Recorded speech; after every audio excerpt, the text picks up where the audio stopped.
आप देख रहे हैं न्यूज़ 24x7 के साथ में।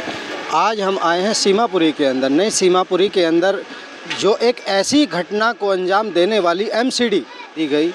एमसीडी की गाड़ी ने उनको कुचल दिया और कुचलने के बाद में वो वहाँ रुकी नहीं। और जब उसको आज यहाँ मैं उनके परिवार वालों के पास में आया हूँ, उनका रो रो करके बहुत बुरा हाल है। और आइए मैं उन लोगों से बात कराने की कोशिश करूँगा आपकी। देखिए ये जी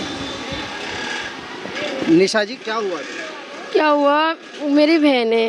अच्छा, आपकी बहन है? हाँ। क्या नाम था? वो नजमा। नजमा नाम जी। था। वो कितनी उम्र की? उनको होंगे 40-45 होंगे। क्या हुआ था? उनको 2 बजे वो ड्यूटी जाती थी, मतलब सुबह की ड्यूटी था उनका। 2 बजे छुट्टी होती थी उनके वहाँ से। 2 बजे छुट्टी होने के बाद मतलब बाहर रोड पे आई, रोड क्रॉस करके इस तरफ आ रही थी। पीछे से एमसीडी गाड़ी बताते वो आके टक्कर मारे, पीछे से टक्कर मारे तो वो गिर गई, बेहोश हो गई। उसके बाद उन्होंने ऑटो में बिठाए, एमसीडी वालों ऑटो में बिठा के हॉस्पिटल छोड़ के चले गए। वहाँ ऐसे लिखवा के चले गए। भैया हम तो यही कहते हैं, हमारे आगे पीछे कोई नहीं है कमाने वाले। मेरे बच्चे अनाथ हो गए, हमारे बच्चों को कुछ सहारा मिल जाए, कुछ हो जाए। ये तो वो काम क्या करती? वो स्कूल में सफाई करती थी, झाड़ू पोछा करती थी। स्कूल के अंदर साफ सफाई का काम करती थी। स्कूल वालों ने कोई जवाबदेही में कहा? अभी हमसे कोई बात ही नहीं हुआ है। स्कूल वाले का फ़ोन ही नहीं आया हमारे पास अभी। स्कूल वालों का किसी भी तरह अभी नहीं, कॉल ही नहीं आया, कुछ बात ही नहीं हुआ ना। हमें कुछ मतलब अच्छा बुरा कोई खैर खबर भी नहीं ली है। पता तो खैर उनको चली गया कि हाँ नजमा की डेथ हो चुकी है इस तरह से, पर उन्होंने हमें अभी तक कोई मतलब जवाब ही नहीं दिया कि हाँ हमें थोड़ा सा दिलासा दिलाए कि हम कुछ करेंगे। कुछ भी नहीं करें, फ़ोन ही नहीं करे उन्होंने।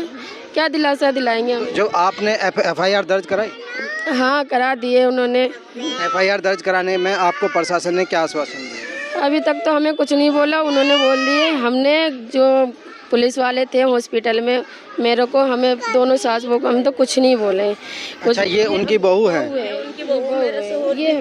जी जी, क्या नाम है तुम्हारा? शाहीन। शाहीन भाई, शाहीन, जो मैं आपसे ये कहना चाहूँगा, जो आपकी सास थी वो मतलब स्कूल में एक छोटा सा वर्क करती थी जी। तो स्कूल के अंदर जो स्कूल वाले थे उन्होंने क्या किसी तरह की कोई मदद या पुलिस वालों ने मदद नहीं करी? ना पुलिस वालों ने करी, ना स्कूल वालों ने कोई मदद करी। और मेरे सहारा कोई भी नहीं है। मेरी सहारा मेरी सास ही थी, सब कुछ मेरा वही थी। मेरे बच्चे और मेरी सास हम साथ में रहते थे। मेरा अब कोई भी नहीं है। मेरा तो पूरा घर बर्बाद हो गया। आपके शोहर है? नहीं है मेरे शोहर। खत्म हो गए। ये बच्चे, छोटा बच्चा है, इससे बड़ी लड़की है अभी कहीं होगी, पर कोई नहीं है इसके सहारा, कोई नहीं है। देखिए मैं ये कहना चाहूँगा सरकार से अपनी कि देख सकते हैं बच्चे कितने छोटे छोटे बच्चे हैं और एमसीडी की गाड़ी थी जिसमें एमसीडी की गाड़ी ने कुचल करके उसको छोड़ करके भाग गई, जिसमें अभी तक उसका कोई पता नहीं लग पाया है।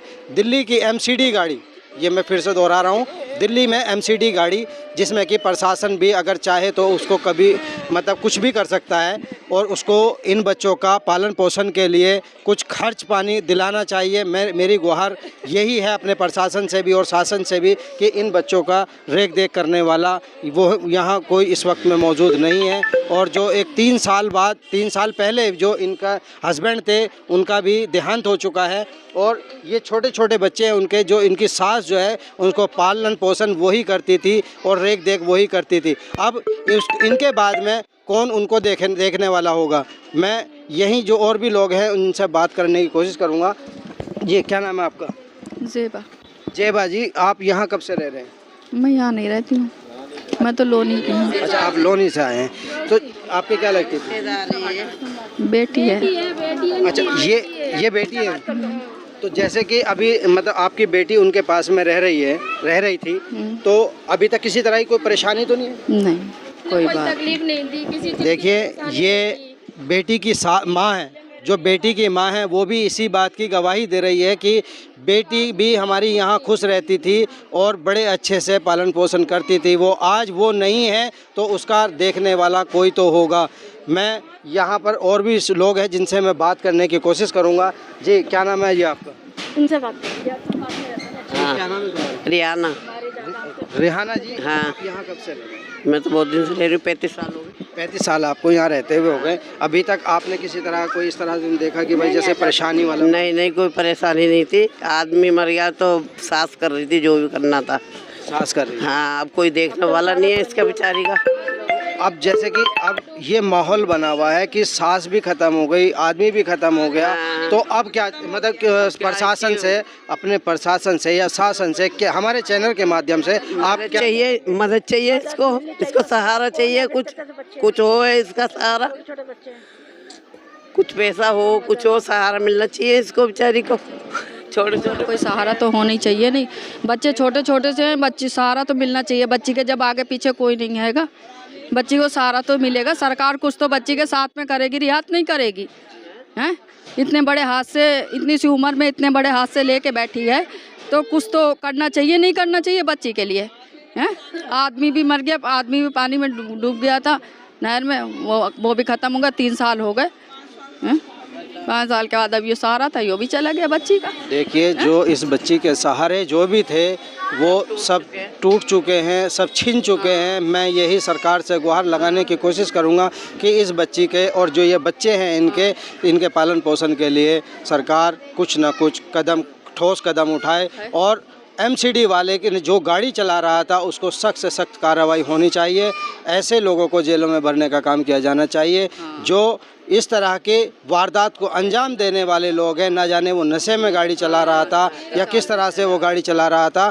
और भी बहुत लोग रोड पर चलते हैं जिसकी वजह से लोगों को ऐसी ऐसी तकलीफ़ों का सामना करना पड़ता है।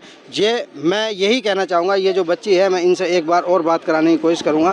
जी, जैसे कि अब आप यहाँ पर हैं तो अब उसके बाद में जो आपके घर परिवार वाले यहाँ मौजूद हैं, तो आप कहाँ रहेंगे?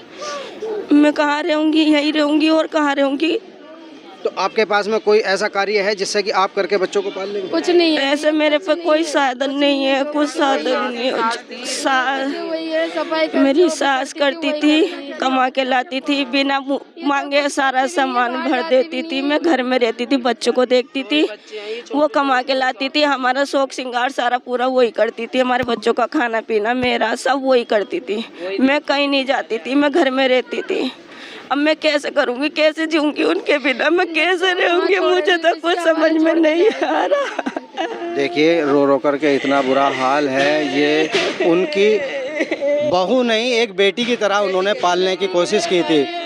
तो आप हमारे चैनल के माध्यम से क्या चाहते हैं? मेरे को इंसाफ चाहिए, मुझे इंसाफ चाहिए। जानबूझ के मारा है, क्यों मारा जानबूझ के? ऐसे थोड़ा पता है, यहाँ से इंसान थोड़ा बहुत रोड क्रॉस करते हैं तो उसको थोड़ा ध्यान से चलाना चाहिए, आराम से चलाना चाहिए कि किसी तरह पब्लिक आर पार हो जाए आराम से, कि हमें पब्लिक की जान ना खतरे में डालना चाहिए। इन्होंने तो कुचल के चले गए, पलट के भी नहीं देखे कि हाँ वो मर गई, वो जिंदा है क्या नहीं है, वो तो पलट के भी नहीं देखे।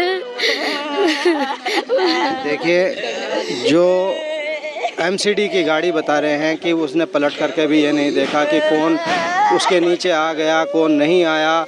मैं अपने शासन और प्रशासन से यही गुहार लगाने की कोशिश करूंगा कि इन बच्चों के पालन पोषण का कोई इंतजाम कराया जाए। बने रहिए हमारे साथ न्यूज़ 24x7 के साथ। धन्यवाद।